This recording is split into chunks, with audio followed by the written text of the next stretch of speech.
하나님의 말씀은 누가복음입니다. 누가복음 2장입니다. 누가복음 2장 1절에서 7절입니다. 누가복음 2장 1절에서 7절입니다. 같이 함께 읽겠습니다. 누가복음 2장 1절에서 7절 한 목소리로 쭉 같이 읽겠습니다. 시작. 그때 가이사 아구스토가 영을 내려 천하로 다 호적하라 하였으니 이 호적은 구레뇨가 수리아 총독이 되었을 때 처음 한 것이라. 모든 사람이 호적하러 각각 고향으로 돌아가매 요셉도 다윗의 집 족속이므로 갈릴리 나사렛 동네에서 유대를 향하여 베들레헴이라 하는 다윗의 동네로 그 약혼한 마리아와 함께 호적하러 올라가니 마리아가 이미 잉태하였더라. 거기 있을 그때에 해산할 날이 차서 첫 아들을 낳아 강보로 싸서 구유에 뉘었으니 이는 여관에 있을 곳이 없음이러라. 아멘. 잠시 한번 기도합니다. 하나님 아버지, 우리를 위해서 독생자 예수 그리스도를 이 땅에 보내주시고 이렇게 기쁜 성탄을 맞아서 또 다시 오실 예수 그리스도를 고대하며 성탄 축하 예배로 주님께 영광 돌리게 하시니 감사드립니다.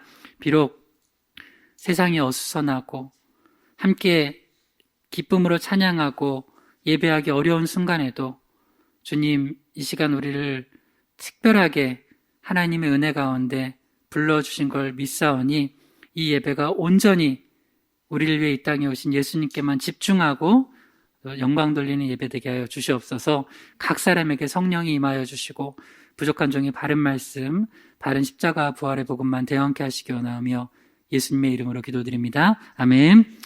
우리 말씀의 제목을 한번 같이 따라해 보겠습니다. 고난의 신비, 고난의 신비. 누가복음 2장 1절에서 7절 본문으로 고난의 신비라는 제목으로 하나님의 말씀을 대언하도록 하겠습니다. 말씀의 제목만 다시 한번 따라해봐요. 고난의 신비, 고난의 신비. 예수님께서 이 땅에 오셨을 때 오늘 누가복음 2장 1절에서 7절에 보면 세 가지, 삼중의 고난을 당하셨어요. 근데 이 세 가지 고난이 하나님께서 은혜로 신비롭게 역사하셔서 하나님의 약속과 계획들, 그 말씀들을 다 이루는 놀라운 은총으로 작용을 해요. 그래서 오늘 아기 예수님께서 이 땅에 탄생하시는 그 가정 가운데 겪게 된 그 가정, 그러니까 마리아, 요셉, 그리고 뱃속에 계신 아기 예수님, 그 가정에 일어났던 그 세 가지 고난을 통하여서 우리 역시 우리 삶에 일어나는 고난들이 어떻게 신비롭게 하나님의 손에 붙들려 역사하는지를 기대하면서 말씀드립시다. 할렐루야! 네, 세 가지를 살펴보고자 합니다. 첫 번째는 정치적 고난에 담겨진 신비입니다. 두 번째는 가정적 고난에 담겨진 신비입니다. 세 번째는 상황적 고난에 담겨진 신비입니다. 첫 번째입니다. 한번 따라해 주시면 감사하겠습니다. 정치적 고난에 담겨진 신비, 정치적 고난에 담겨진 신비. 누가복음 2장 1절에서 2절까지만 읽겠습니다. 그때 가이사 아구스토가 영을 내려 천하로 다 호적하라 하였으니 이 호적은 구레뇨가 수리아 총독이 되었을 때 처음 한 것이라. 아멘. 여러분이 인식하든 하지 못하든 특히 이제 어린아이들이나 중고등학생들은 별로 정치적인 거에 관심도 없고 이렇게 이제 어떻게 보면 개념도 잘 잡히지 않아요. 그런데 우리가 의식하든 못하든 어렸을 때부터 우리는 어떤 정치적인 시스템 안에 살아요. 저와 여러분은 대한민국에 살죠. 그래서 대한민국에서 어떤 법과 정치적인 거, 행정적인 거 이런 것들 안에서 우리가 살아가요. 그런데 당시 2000년 전 아기 예수님이 탄생하셨을 때 요셉과 마리아는 로마의 지배를 받고 있었어요. 그러니까 로마가 이제 주인이고 그 유대인들은 그 식민지 백성이었던 거예요. 그러니까 위에서 로마 측에서 어떤 정치적인 결정을 하거나 법을 내리거나 명령을 하면 그거를 지킬 수밖에 없는 환경이라는 거예요. 그래서 누가복음 2장 1절에 가이사 아구스토가 영을 내려 천하로 다 호적하라 하였으니 이제 아구스토 황제가 황제의 명령이에요. 대통령도 아니고 여기 시장도 아니고 누구 명령? 황제의 명령이에요. 황제의 명령이 뭐하라고 그러냐면 다 천하로 다 호적하라는 거예요. 그러니까 이 로마의 지배를 받고 있는 사람들 이 여기에서 살아가는, 우리의 지배를 받고 살아가는 모든 사람들은 다 호적하라는 거예요. 호적이 뭐냐면 자기 이제 그 신분, 이름, 뭐 성별 이런 걸 다 등록을 해서 저 사람이 지금 저기에 살고 있고 어디서 태어났고 이런 것들을 로마에 보고를 해서, 왜 보고하라고 했을까요? 이게 가장 중요한 그 당시 세금 문제 때문에 이런 정치적인 명령을 내린 거예요. 자, 황제가 명령했어요. 안 할 수 있어요? 해야 돼요. 그래가지고 이게 힘들지만 이거를 하러 이제 마리아와 요셉도 갑니다. 자, 누가복음 2장 3절에서 5절까지 읽어봐요. 모든 사람이 호적하러 각각 고향으로 돌아가매 요셉도 다윗의 집 족속이므로 갈릴리 나사렛 동네에서 유대를 향하여 베들레헴이라 하는 다윗의 동네로 그 약혼한 마리아와 함께 호적하러 올라가니 마리아가 이미 잉태하였더라. 자, 보세요. 지금 요셉과 마리아 두 사람이지만 지금 마리아 뱃속에 누가 있어요? 아기 예수님이 있죠? 여러분 여기 오실 때 걸어오신 분 혹시 손 들어봐요. 아무도 없죠? 차 타고 왔어요. 여기 차로 오시면서도 이거 뭐야, 이렇게 왜 이렇게 내비게이션이 안 잡혀 하면서 또 처음 오신 분들 그럴 거 아니에요. 처음 오신 분들 특별히 축복합니다. 할렐루야. 다 그랬어요. 여기 한두 번씩 다 헤매지 않고 오신 분이 없을 정도로. 네. 근데 지금 요셉은 원래 다윗 집 족속 사람이에요. 그러니까 베들레헴이 고향이에요. 그런데 현재 살고 있는 곳은 나사렛이에요. 여러분도 그런 적 있잖아요. 이게 어디서 자라긴 했는데 실제 태어난 곳은 어디다. 그래서 나는 평생 저 지방에서 자랐는데 서울에서 태어나서 1년 살았다고 난 서울 사람이라고 꼭 얘기하시는 분 있어요. 난 서울 사람인데요 하면서 서울에서 자랐다고 꼭 얘기하는 분이 있어요. 어찌됐건 지금 이제 상황이 요셉과 마리아는 가야 되는 상황이에요. 모든 사람이 호적하러 다 가는 거예요. 명령이기 때문에. 그래서 둘은 가고 있는데 지금 산딸이 가까웠어요. 여러분 여기서 어머니들 첫 아이 낳았던 기억 한번 떠올려 보세요. 네. 이러다가 이거 길에서 애 낳는 거 아니야? 할 그런 위험한 상황이에요. 그런데 가야 됐어요. 그러니까 어떻게 보면 이거 참 너무 힘든 상황이잖아요. 여러분 정치라는 건 어떤 거냐면요. 내가 결정하는 게 아니라 어떤 거대한 힘이 권력자들이 결정을 한 대로 따라가는 거예요. 일단 그게 결정이 되면 따라갈 수밖에 없는 정치적인 상황이에요. 이게 힘들고 어려워도. 그래서 우리가 이제 기도 제목 중에 하나가 신앙생활을 잘할 수 있는 그런 정치를 위해서도 기도를 해야 돼요. 여기 보면 요셉은 그 배가 불러온 마리아를 데리고 같이 뱃속에 아기 예수님을 데리고 지금 호적하러 가는 과정이에요. 그거를 그냥 여러분 이 글자로 읽지 말고 머리로 한번 상상해 보세요. 얼마나 마음속에 굉장히 힘들고 또 몸도 힘들고 고단했겠어요. 그런데 참 놀라운 건 지금 요셉이 어디서 살았다고요? 나사렛에 살았는데 이유가 여러 가지 있겠죠. 여러 가지 생업의 문제건 어떻겠건 나사렛에 살다가 이 가이사 아구스토의 명령 때문에 어디로 가게 된 거예요? 베들레헴으로 가게 된 거예요. 그런데 이 하나님께서 이런 정치적인 고난을 통하여서 이 가정에 하나님의 놀라운 뜻을 이루어줘요. 그게 뭐냐?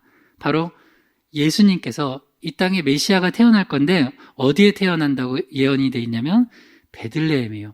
그것을 뭘 통해서 이루시냐면 정치적인 고난과 어려움을 통하여서 어쩔 수 없이 나사렛에서 베들레헴으로 가게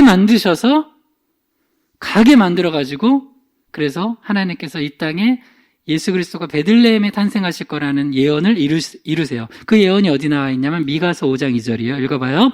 베들레헴 에브라다야 너는 유다 족속 중에 작을지라도 이스라엘을 다스릴 자가 내게서 내게로 나올 것이라. 그의 근본은 상고의 영혼에 있느니라. 아멘. 이거를 마리아랑 요셉이 알았어요? 알고 갔어요? 모르고 갔어요? 모르고 갔죠? 여러분 이거 되게 중요한 거예요. 때로는 우리 인생이 내가 다 알고 계획하고 가는 게 아니라 나도 모르는 어떤 거대한 힘에 의해 가지고 움직여지는 거예요. 여기도 오늘 내가 여기서 왜 이 자리에서 지금 가서 예배를 드리고 있지 하는 분들도 있을지 몰라요. 근데 하나님의 계획 속에 포함되어 있습니다. 할렐루야. 그래서 가는 거예요. 그래서 가서 어디서 아기를 낳아요? 베들레헴에서. 이 정치적인 고난이 없었으면은 거기까지 가지 않았을 거예요. 갔을 거예요, 여러분? 좋은 산부인과에서 낳았지. 여러분, 산부인과에서 낳았어요? 집에서 낳았어요? 여러분, 충격받지 말아요. 나는 집에서 낳았어요. 목사님 집에서 낳았다고요, 나. 그래서, 우리 지금 어린 친구들은 당연히 병원에서 낳아야 되는 거 아니야? 아니에요. 우리 권사님, 집사님들은 집에서 많이 낳습니다. 근데 그때 이 아이도 첫 아이잖아요, 첫 아이. 얼마나 좋은 데서 잘 낳고 싶겠어요. 근데 지금 살고 있는 곳도 아니고 호적하루 이 고향이긴 하지만 지금 현재 거기 내게 집이 있는 게 아니잖아요. 거기까지 가서 낳는데 이게 바로 미가서 5장 2절 말씀을 예언을 이루게 하신 하나님의 계획 속에 포함되어 있다는 거예요. 이게 첫 번째로 우리가 살펴보고 있는 정치적 고난에 담겨진 신비예요. 그래서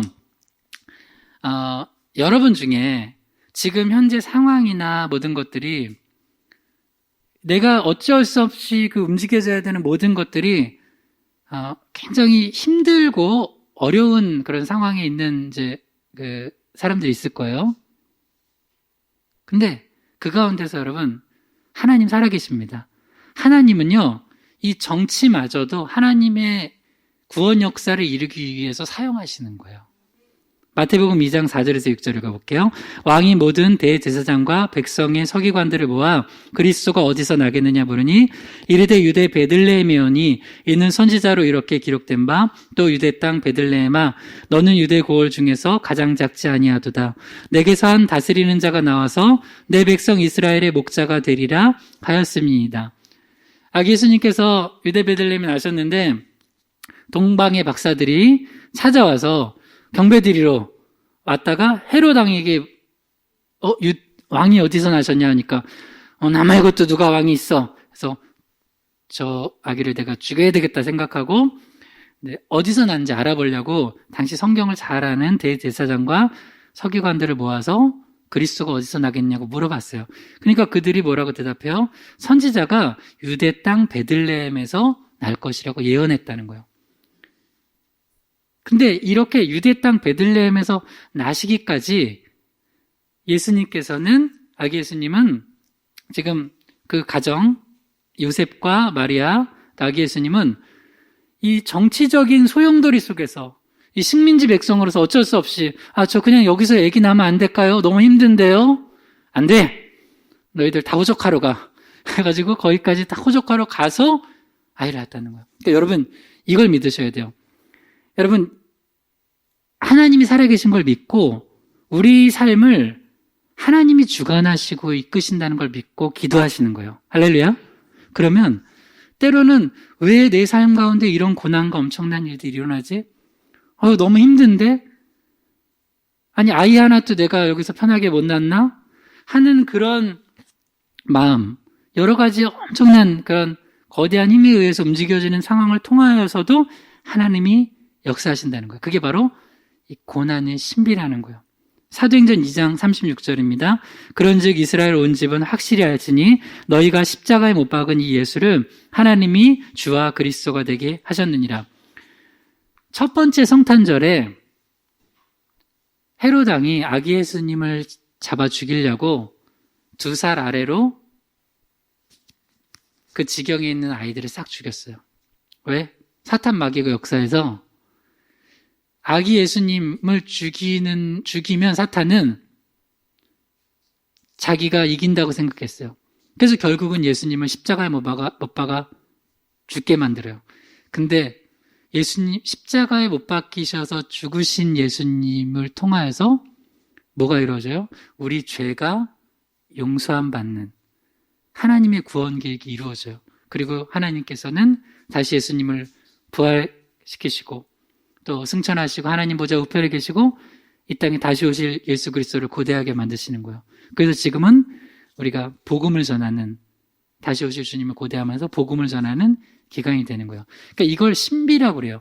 우리가 생각하는 것, 우리는 이렇게 흘러가야지 될 거라고 생각하는데 정말 어떤 거대한 힘에 의해 가지고 내가 저쪽으로 가 있어요.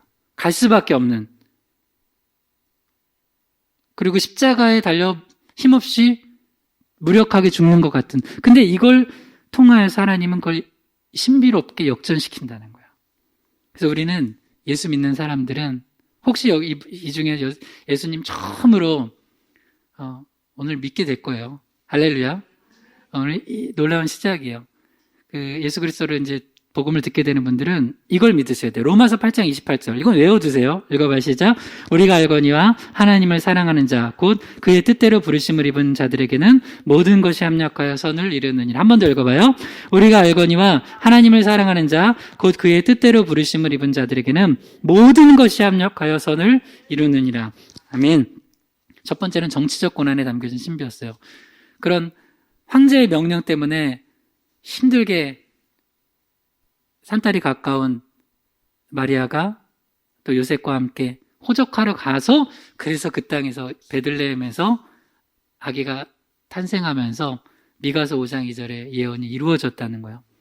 분명히 하나님은 여러분 삶에 가정의 계획을 가지고 계십니다. 그리고 그 계획을 이루셔서 영광 받으시고 많은 생명을 살리기 위해서 주님 지금도 일하고 계세요. 그러니까 그것만 보지 말라고요. 내 삶에 일어난 고난만 보지 말고 고난 가운데서 하나님께서 역사하실 놀라운 신비로운 일들을 바라보시기를 다시 한번 예수님의 이름으로 축원합니다. 아멘. 두 번째입니다. 한번 따라해 주세요. 가정적 고난에 담겨진 신비, 가정적 고난에 담겨진 신비. 누가복음 2장 4절에서 5절 같이 읽겠습니다. 요셉도 다윗의 집 족속이므로 갈릴리 나사렛 동네에서 유대를 향하여 베들레헴이라는 다윗의 동네로 그 약혼한 마리아와 함께 호적하러 올라가니 마리아가 이미 잉태하였더라. 아멘. 한 가정은 어떻게 시작해요? 부부가 사랑하는 남녀가 만나서 결혼을 함으로 시작이 돼요. 그래서 또 그 안에서 하나님 축복 가운데 자녀를 낳아요. 그래서 가정이 이루어지죠. 근데 여긴 시작부터 이상한 가정이에요. 시작부터 고난이에요. 사랑하는 남녀, 남자 요셉, 여자 마리아. 두 사람이 너무 사랑했어요. 약혼했어요. 근데 요셉한테 청천벽력 같은 소리가 들렸어요. 그 약혼한 그 아내, 미래의 아내가 될 마리아가 아직 결혼하기 전이에요. 근데 잉태를 했어요. 이 가정은 깨지기 일보 직전이에요. 실제로 요셉은 너무 고민하다가 그냥 관계를 정리해야 되겠다라고 생각을 했어요. 근데 그때 주의 사자가 현몽해서 이게 성령으로 말미암은 것이라고 요셉에게도 알려주고 마리아 역시도 너무 당황했지만 성령으로 말미암아서 너가 잉태한 것이라고 알려줬어요. 자, 이 가정에 원치 않는 일이 일어났어요. 여러분, 때로는 우리 삶의 가정에, 여러분, 가정생활을 해보신 분들, 그러니까 특히 이제 우리 어른들, 결혼을 해서 부부가 남편과 아내가 만나 살고 자녀들을 낳고 살 때 행복한 일만 있어요? 힘든 일 있어요? 혹시 행복한 일만 있다는 분은 이따가 나 좀 만나서 알려줘요, 비결을. 엄청나게 힘든 고난이 많아요. 때로는 내가 그렇게 사랑해서 결혼했던 남편 때문에 속 썩기도 하고 아내 때문에 힘들기도 하고 우리 그렇게 예쁜 아들, 딸들 때문에 힘들기도 하고 또 우리 키워주신 부모님 또 고맙긴 한데 또 부모님들하고도 또 어렵기도 하고 형제 자매들끼리도 힘들기도 하고 이게 바로 가정이에요. 가정.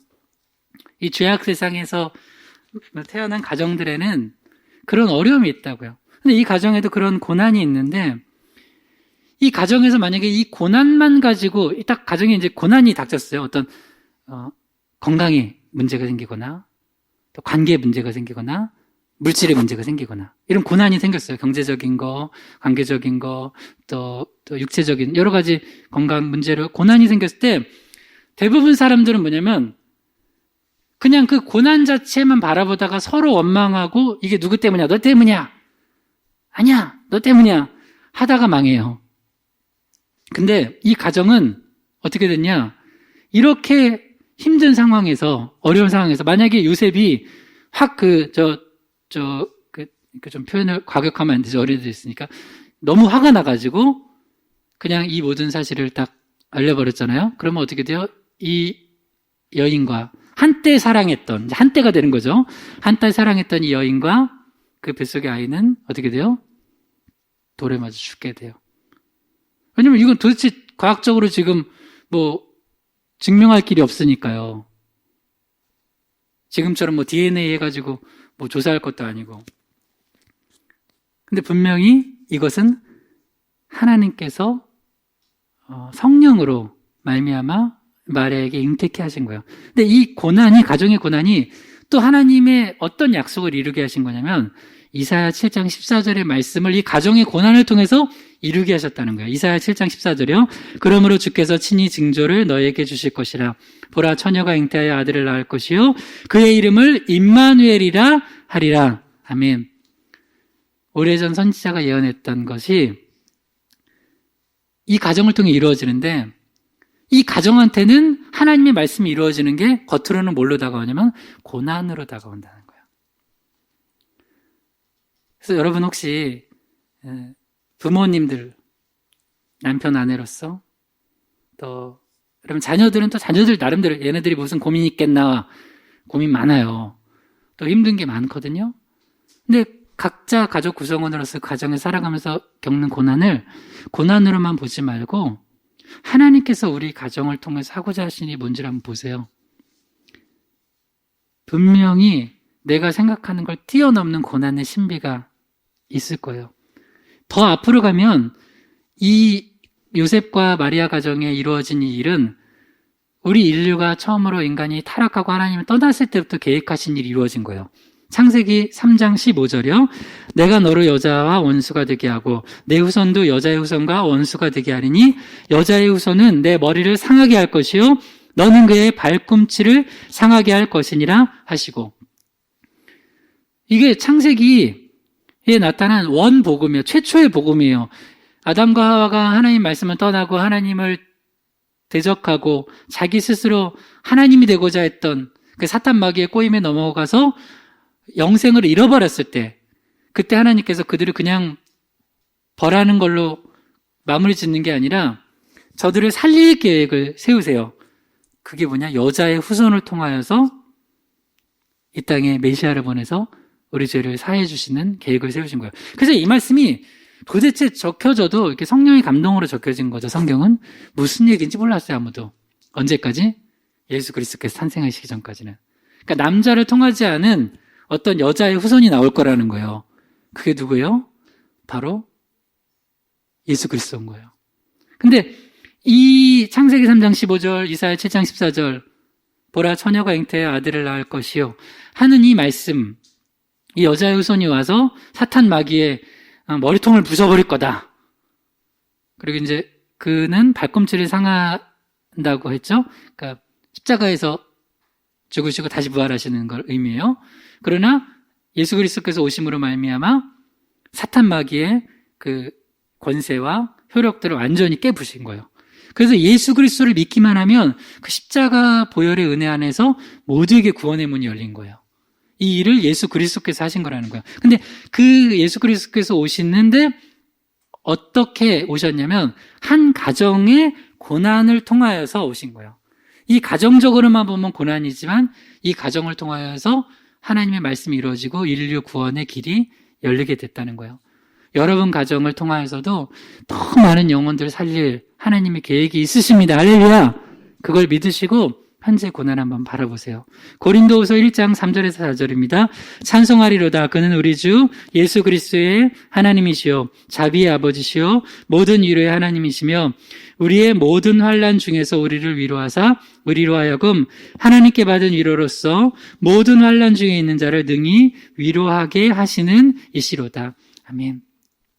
하나님께서는 우리가 받은 환난, 고난을 위로하신 하나님이세요. 자비의 하나님이세요. 그래서 우리가 예수를 믿고 살아가면서 저도 목회하면서 목사로 있으면서 고난이 많아요. 어려움이 있죠. 근데 이걸 할 수 있는 이유가 뭐냐면 고난을 뛰어넘는 위로가 있어요. 그거는 예수 안에서 경험해 보신 분들은 알 거예요. 야, 이제쯤이면 끝난 거 아니야? 너무 절망적이야? 어떡하지? 근데 내가 예수님 붙들고 주님 도와주세요. 성령님 인도해 주세요. 말씀으로 가르쳐 주세요 하면 신기하게 그 길이 보여요. 혹시 우리 부모님들 중에 옛날에 유행했던 매지가이라고 알아요? 이렇게 가만히 보면 뭐가 이렇게 확 떠올라요. 그런 것처럼 감춰져 있는 게 뭐가 확 떠올라요. 하나님의 말씀 안에서 우리가 주님 안에서 확 떠오르면서 그게 우리에게 위로가 되고 힘이 되는 거야. 근데 그게 나만을 위한 위로와 힘이 아니라 그걸 가지고 내가 겪었던 고난을 주님께 받은 위로를 가지고 또 한 영혼을, 또 한 가정을, 또 한 공동체를, 또 한 교회를 위로하게 하신다는 거예요. 이게 바로 고난에 담겨진 신비라는 거예요. 누가복음 4장 18절에서 19절입니다. 주의 성령이 내게 임하셨으니 이는 가난한 자에게 복음을 전하게 하시려고 내게 기름을 부으시고 나를 보내사 포로된 자에게 자유를, 눈먼 자에게 다시 보게 함을 전파하며 눌린 자를 자유롭게 하고 주의 은혜를 전파하게 하려 하심이라 하였더라. 예수님께서는 그렇게 2000년 전에 가난한 가정에 태어나서 목수로 살아가시다가 공생의 사역을 시작하셨어요. 30살쯤에. 그러면서 이사야 말씀을 인용하면서 앞으로 내가 이런 사역을 할 것이다. 네 가지를 얘기해요. 포로된 자에게 자유를, 정치적으로 가난하고 고난받는 자들에게 자유를 주겠다는 거예요. 눈먼 자에게 다시 보게 함을, 육체적으로 가난하고 고난받는 자에게 내가 치유하시겠다는 거예요. 눌린 자를 자유롭게 하고 정신적으로 가난하고 고난받는 자들에게 내가 그들을 치유할 거라는 거예요. 그리고 마지막 주의 은혜를 전파하고 영적으로 가난하고 고난받는 자들에게 하나님께서 구원의 은혜를 베푸실 거라는 거예요. 그래서 여러분, 예수님께서 왜 가난한 집에 태어나셨을까요?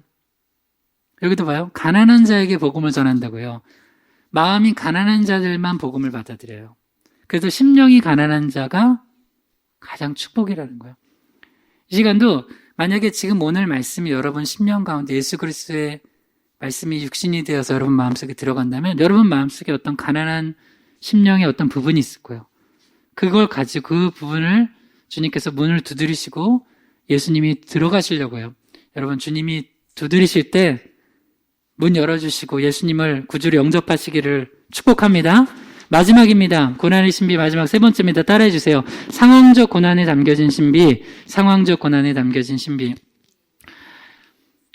이제 끝으로 우리 삶에 하루라는 시간, 또 한 주라는 시간, 한 달, 나는 1부터 2, 3, 4 쭉쭉쭉 계획했는데 요새는 하루가 다르게 상황이 바뀌어요. 마치 그럴 때 있어. 하나님이 왜 내 인생에 태클 것이지? 나 사업하는데, 나 가정생활 하는데, 내 건강에, 내 관계에, 도대체 뭐지? 심지어 저도 목회에. 그래서 상황이 너무 어려워요. 이건 진짜 너무 힘든 상황인데 이 고난, 상황적인 현재 불어닥친 상황적 고난에 하나님께서 또 신비한 역사를 일으키세요. 누가복음 2장 6절에서 7절이요. 거기 있을 그때 해산할 날이 차서 첫 아들을 낳아 강보로 싸서 구유에 두었으니 이는 여관에 있을 곳이 없음이라라. 아이를 낳아야 돼요. 그것도 지금 나사렛 거기 살던 데 아니라 어디로 갔어요? 네, 베들레헴으로 갔어요. 여행 중이에요. 호적하러 간 거죠. 근데 거기서 아이를 낳아야 되는데 지금 너무 급한데 여관에 문을 다 두드려도 방이 없는 거예요.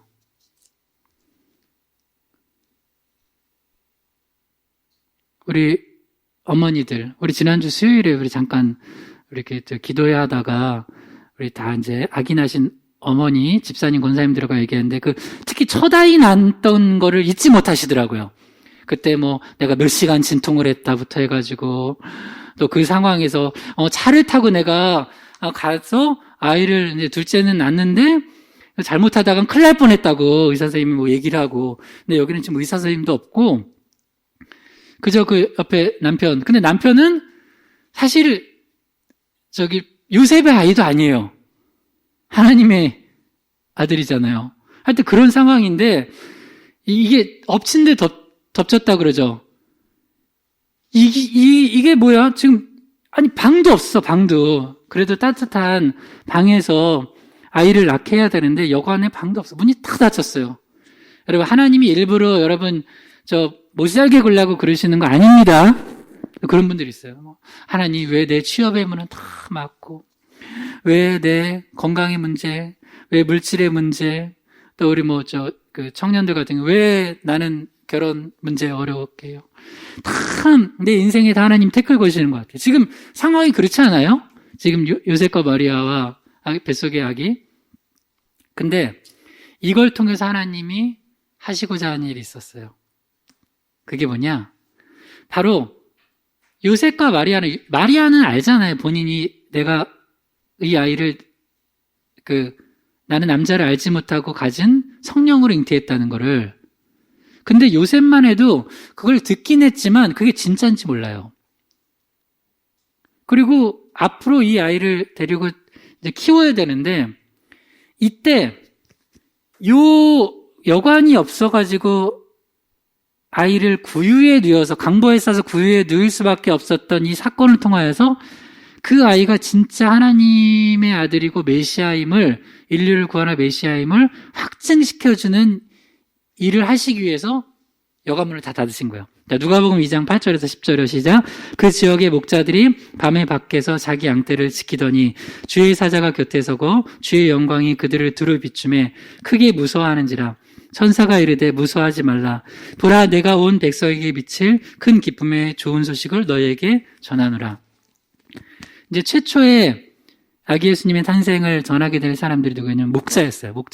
목자는 양치잖아요. 가축을 치는데 목자들이 이제 서로 모여가지고 같이 함께 그 밤을 지새면서 양떼들을 지키고 있을 때 갑자기 주의 사자가 곁에 서고 주의 영광의 빛이 비쳤어요.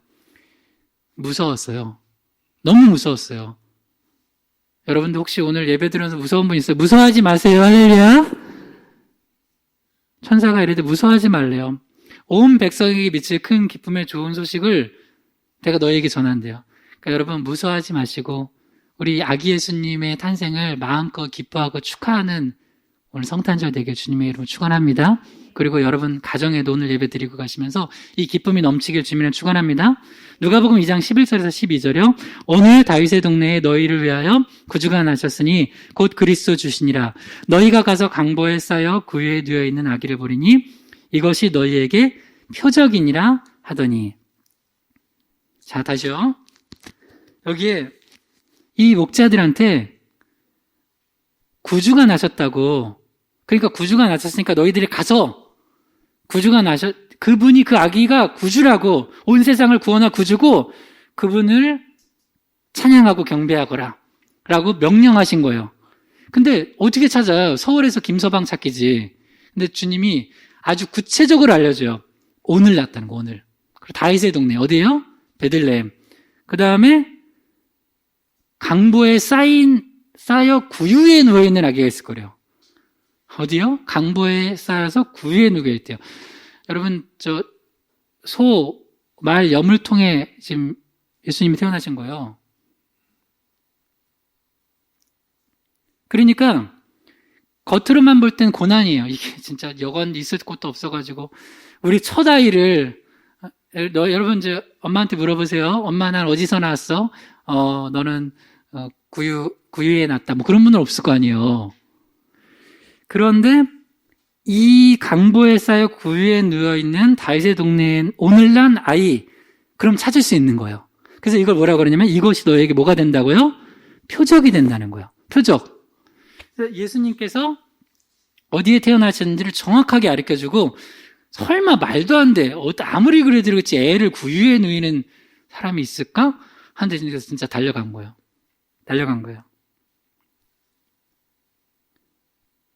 누가복음 2장 13절에서 14절입니다. 호련히 수많은 천군이 그 천사와 함께 하나님을 찬송하여 이르되 지극히 높은 곳에서는 하나님께 영광이요 땅에서는 하나님이 기뻐하신 사람들 중에 평화로다 하니라. 그러면 아기 예수님의 탄생할 때 하늘에서 천군 천사들이 찬송했어요. 그것도 한두 천사가 아니라 어떻게요? 수많은 천군 천사가요. 여러분 요새 이렇게 생각 들죠? 아유, 우리가 이렇게 예배하지 않아가지고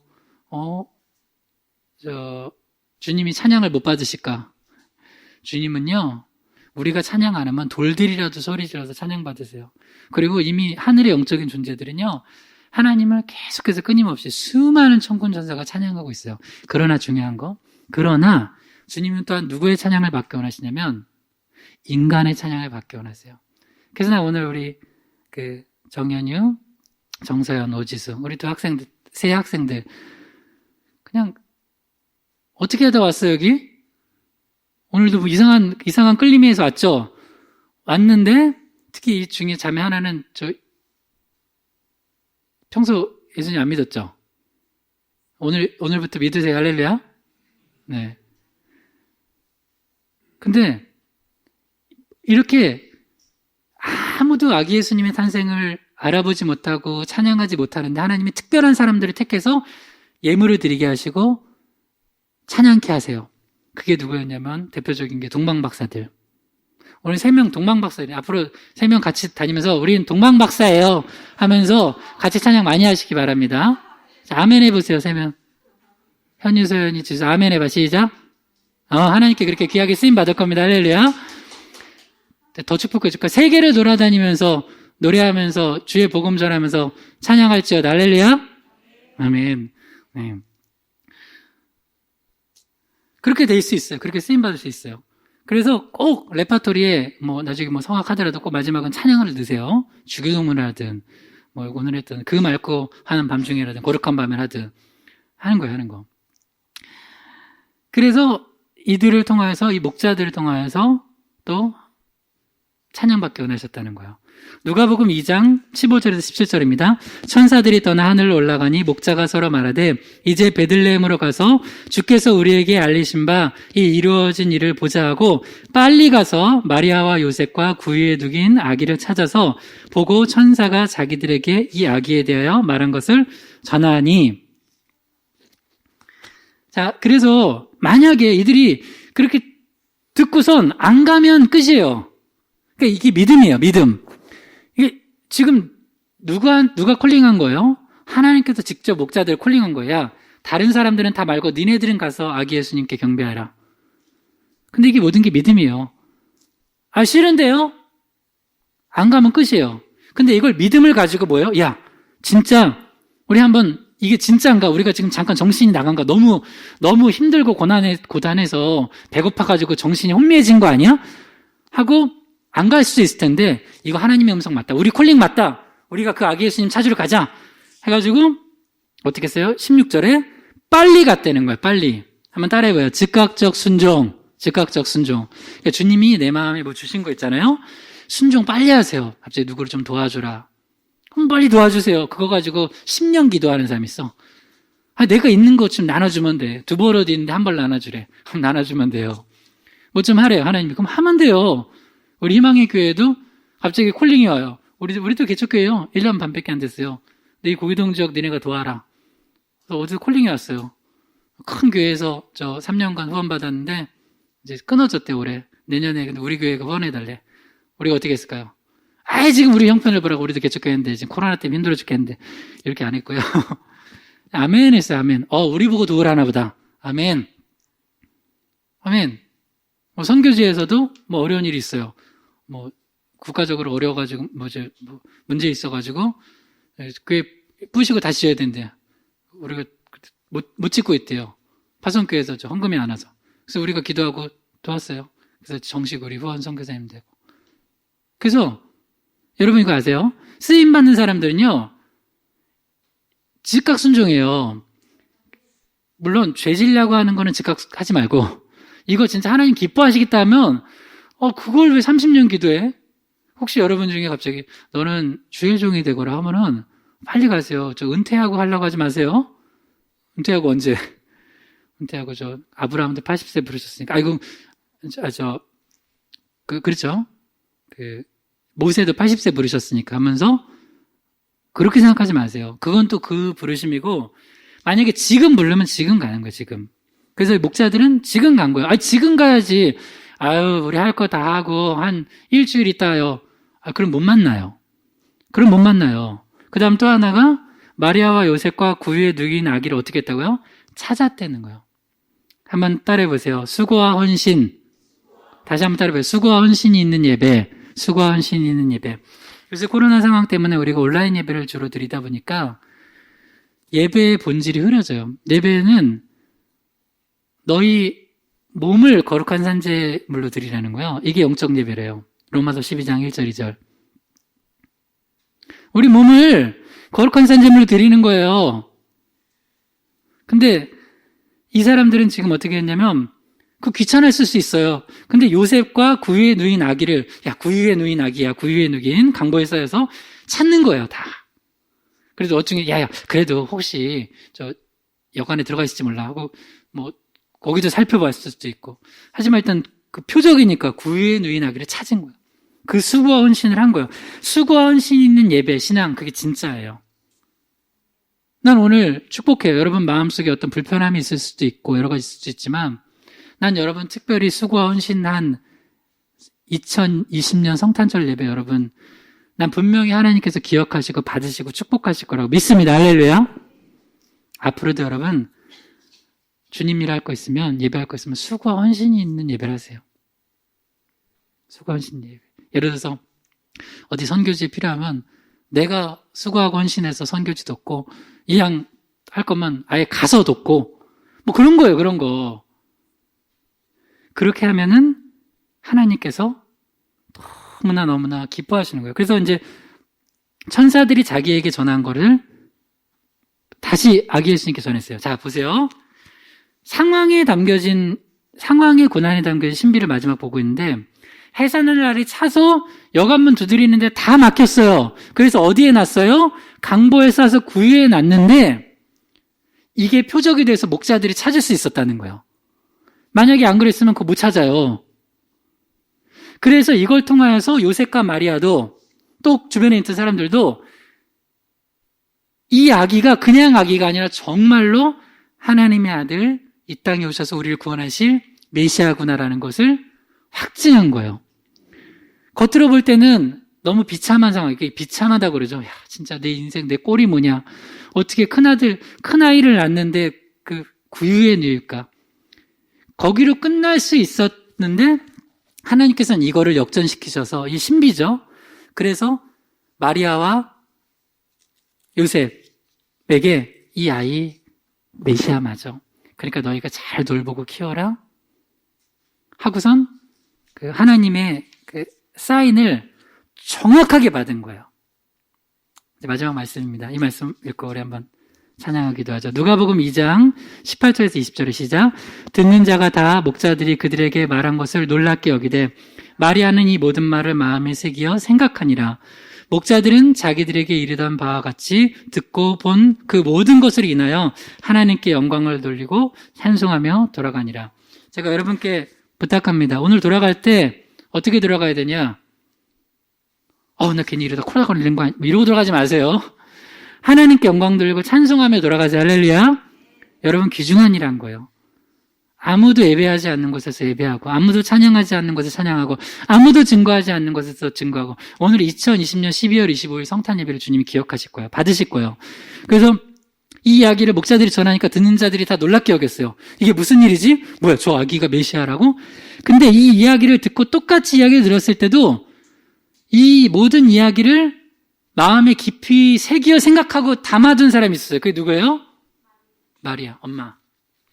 이 중에도 오늘 말씀을 그냥 흘려보내는 사람이 있을 거고 마리아처럼 오늘 이 시간 들었던 말씀을 깊이 새기고 그 말씀 가지고 가정에서, 직장에서 여러분 만나는 사람들마다 생명의 복음을 나누며 주님께 귀하게 쓰임받을 그런 사람들과 가정이 있을 것입니다. 할렐루야. 그리고 여러분 아기 예수님이 어디 태어났어요? 구유에. 환경이 좋아요, 나빠요? 나쁘죠? 나 이거 부모님들께 한번 도전드리고 싶어요. 부모님들 중에 자기 자녀 나쁜 환경에 있게 하고 싶은 분들 아무도 없을 거예요. 그죠? 하나라도 더 좋은 환경 주려고 먹을 거 하나, 입히는 거 하나, 가르치는 거 하나, 또 주변 친구들, 상황들 다 좋게 해주고 싶고요. 근데 오늘 봐요. 마리아는 그 첫 아이, 환경 안 좋아요. 육적 환경. 근데 그 예수님이 어떻게 자랐어요? 잘 자랐어요. 지혜가 자라고 키가 자라며 하나님과 사람에게 사랑스러웠어요. 지혜가 자랐다는 건 정신적 건강, 키가 자랐다는 건 육체적 건강, 사람에게 사랑스러웠다는 건 사회적 건강, 하나님께 사랑스러웠다는 건 영적 건강. 이 네 가지 전인 건강을 다 가지고 자라갔어요. 자라났어요. 그러니까 육적 환경이 안 좋아도 영적 환경이 좋으면 잘 자라는 거예요. 그러니까 우리 부모님들 다짐하세요. 자녀들한테 너무 육적 환경 좋은 거 물려주려고 생각하지 마세요.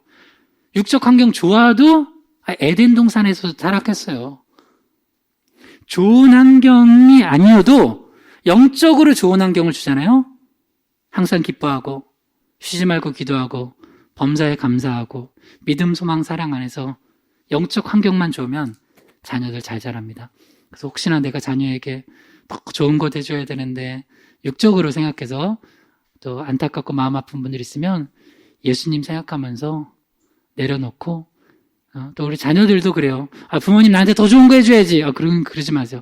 이미 충분하고 감사하다고 하면서 또 여러분이 예수님 안에서 성령 안에서 말씀 붙들고 모두 다 승리하시길 주님의 이름을 축원합니다. 아멘. 한번 이리로 한번 기도합시다. 오늘 받은 말씀이 내 마음에 있는 것들 기도할 때 정치적 고난에 담겨진 신비, 가정적 고난에 담겨진 신비, 상황적 고난에 담겨진 신비, 이런 정치적, 가정적, 상황적 이 고난이 내게 겪은 것들이 하나님의 신비로 역사에서 변화시켜달라고, 주님의 뜻을 알게 해달라고, 그래서 나와 우리 가정 사용해달라고 주여 한 마음으로 기도합니다. 주여 하나님 아버지 감사합니다. 우리 삶 가운데 있는 하나님 아버지 감사합니다.